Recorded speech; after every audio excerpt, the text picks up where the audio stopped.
बिस्मिल्लाहिर्रहमानिर्रहीम। अल्लाह के नाम से शुरू जो बड़ा मेहरबान नहायत रहने वाला है।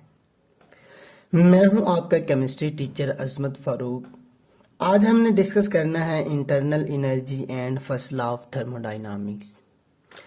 तो पहले हम इंटरनल एनर्जी को डिस्कस कर लेते हैं। इंटरनल एनर्जी क्या चीज़ होती है? कोई भी सिस्टम है उसके पास जो एनर्जी होती है उस एनर्जी को हम कह देते हैं इंटरनल एनर्जी। अब एक सिस्टम के अंदर पोटेंशियल एनर्जी भी होती है, काइनेटिक एनर्जी भी होती है। इनके सम को और इसके अलावा जितनी भी एनर्जीज होती हैं उनके सम को हम कह देते हैं इंटरनल एनर्जी। अब देखिए जी, यहाँ पे अगर हम इसको दो हिस्सों में डिवाइड करें, एक हमारे पास पोटेंशियल एनर्जी, एक हमारे पास है काइनेटिक एनर्जी। अब सिस्टम के अंदर जो पोटेंशियल एनर्जी है वो सिस्टम के अंदर जो आपके पास कंपाउंड है, क्योंकि हम केमिस्ट्री पढ़ रहे हैं तो इसके अंदर हम कंपाउंड को डिस्कस करेंगे। कंपाउंड के अंदर जितने भी बॉन्ड्स हैं, तो जितनी भी उसके अंदर अट्रैक्टिव फोर्सेस प्रेजेंट हैं, वेंडर वाल फोर्सेस हैं, बॉन्ड्स हैं, उन सब को हम कहेंगे ये क्या है, पोटेंशियल एनर्जी की फॉर्म है। और काइनेटिक एनर्जी जो है इसके अंदर ट्रांसलेशनल मोशन है, रोटेशनल मोशन है और वाइब्रेशनल मोशन। इन मोशन की वजह से जो एनर्जी होगी इनको हम कहेंगे ट्रांसलेशनल, रोटेशनल और वाइब्रेशनल एनर्जीज।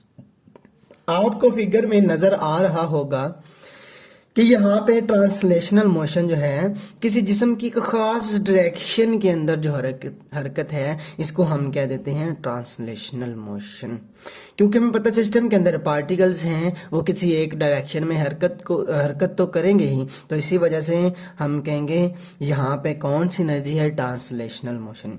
अब देखिए यहाँ पे कुछ पार्टिकल मूव भी करेंगे तो मूवमेंट के लिहाज से जो एनर्जी होगी हम कहेंगे, यानी वो रोटेट करेंगे, रोटेट करने से जो एनर्जी आएगी हम कहेंगे यहाँ पे रोटेशनल एनर्जी। और वाइब्रेशनल एनर्जी है, कुछ पार्टिकल जो हैं वो अपनी जगह पे फिक्स्ड होंगे, वो क्या कर रहे होंगे, वाइब्रेट कर रहे होंगे। जब वो वाइब्रेट करेंगे तो इनके दरमियान में एनर्जी कौन सी होगी, वाइब्रेशनल एनर्जी। जैसे बाण बना हुआ है, बाण के जो दो फॉर एग्जांपल हमारे पास है हाइड्रोजन के अंदर बाण है, तो बाण के अंदर दो एटम हैं, तो दोनों वो अपनी पोजीशन के ऊपर वाइब्रेट भी करेंगे, तो वाइब्रेट करने से जो एनर्जी होगी हम कहेंगे ये वाइब्रेशनल एनर्जी है। आइए जी इंटरनल एनर्जी को डिफाइन कर लेते हैं कि इंटरनल एनर्जी क्या होती है। The sum of all the possible kind of energies in a system is called energy, internal energy। यानी एक सिस्टम के अंदर जितनी भी पॉसिबल काइंड ऑफ एनर्जीज हैं उनका आप सम कर दें तो उनको हम कह देते हैं इंटरनल एनर्जी। इसको आप ई से डिनोट करते हैं और डेल ई को चेंज इन इंटरनल एनर्जी कहते हैं। और ये क्या है जी, ये एक स्टेट फंक्शन है।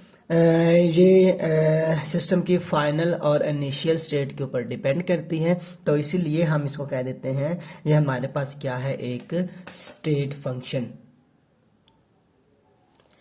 अच्छा जी, आगे हमारे पास इंटरनल एनर्जी जो है इसको मेजर करना बहुत मुश्किल है, यानी इसकी जो एब्सोल्यूट वैल्यू है वो मेजर नहीं की जा सकती। अब वो एब्सोल्यूट से मुराद है बिल्कुल एक हतमी वैल्यू, जिसकी एक एग्जैक्ट वैल्यू हो। अब देखें ना, जो इंटरनल सिस्टम के अंदर जो इंटरनली तौर के ऊपर जो कंपाउंड प्रेजेंट है, अब देखिए उसके अंदर बॉन्ड्स हैं, बॉन्ड्स के अंदर इलेक्ट्रॉन हैं, और कंपाउंड के जो एटम हैं उनके अंदर क्या है, न्यूक्लियस भी है, इलेक्ट्रॉन भी हैं, न्यूट्रॉन भी हैं, प्रोटॉन भी हैं। अब देखें जो इलेक्ट्रॉन, प्रोटॉन और न्यूट्रॉन हैं ये जो आपस में बाइंड किया हुआ है इन्होंने, तो वो बाइंडिंग एनर्जी हम नहीं मालूम कर सकते, उसकी एग्जैक्ट वैल्यू हम मालूम ही नहीं कर सकते क्योंकि वो बहुत स्मॉल वैल्यू है।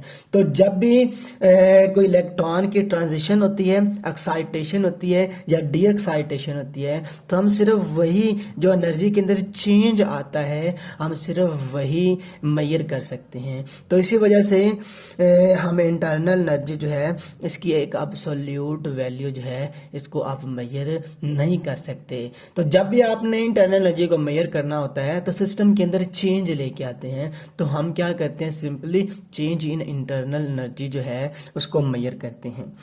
अच्छा जी, अगर आपके पास एक सिस्टम हो तो सिस्टम में एनर्जी जो है सराउंडिंग के अंदर या सराउंडिंग से सिस्टम के अंदर दो फॉर्म के अंदर ट्रांसफर होती है। पहली फॉर्म है हमारे पास हीट, दूसरी फॉर्म है हमारे पास वर्क। अब देखिए हीट को डिस्कस कर लेते हैं। हीट को आप क्यू से डिनोट करते हैं, इसको डिफाइन कर लेते हैं। हीट क्या है? The amount of energy that flows across the boundary of a system due to difference in temperature between system and surrounding. अब ये वो एनर्जी है जो सिस्टम से सराउंडिंग या सराउंडिंग से सिस्टम की तरफ क्या करती है? फ्लो करती है। कब? जब सिस्टम और सराउंडिंग में टेम्परेचर का डिफरेंस होगा। तो बात ये है कि जब आपने एक रूल पढ़ा हुआ है कि हीट जो है always flows from hot to cold body, तो इससे मुराद ये है कि सराउंडिंग की हीट ज्यादा होगी तो वो सिस्टम के अंदर जाना शुरू हो जाएगी।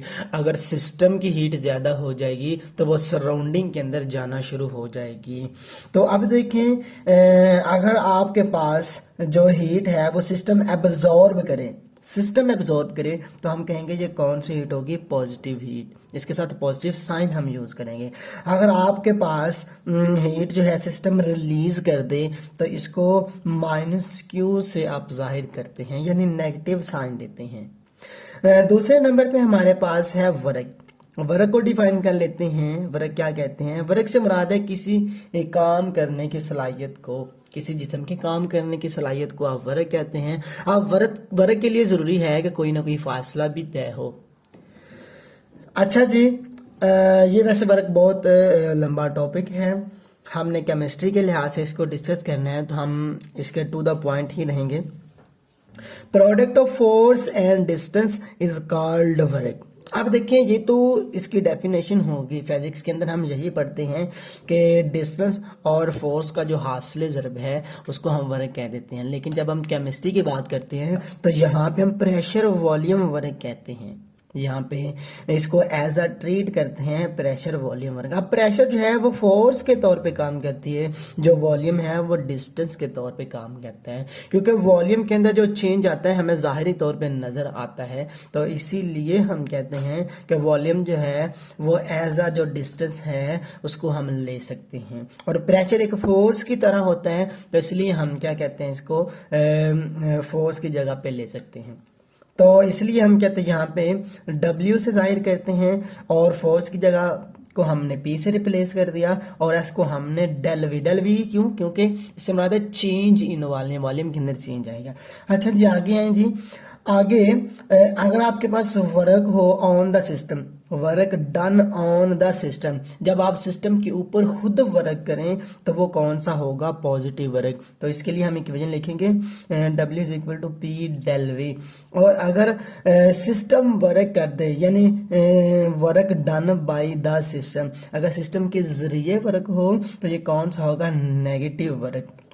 इससे मुराद क्या होगा? सिस्टम के पास ज्यादा एनर्जी है, वो वर्क करेगा, अपनी एनर्जी को रिलीज करेगा। तो इसीलिए क्या होगा? क्योंकि उसने अगेंस्ट काम किया, उसने हमारे अगेंस्ट काम किया, तो इसलिए इसका साइन क्या आ जाएगा? नेगेटिव। तो इसको हम जाहिर करेंगे, हम कहेंगे W is equal to minus P del V।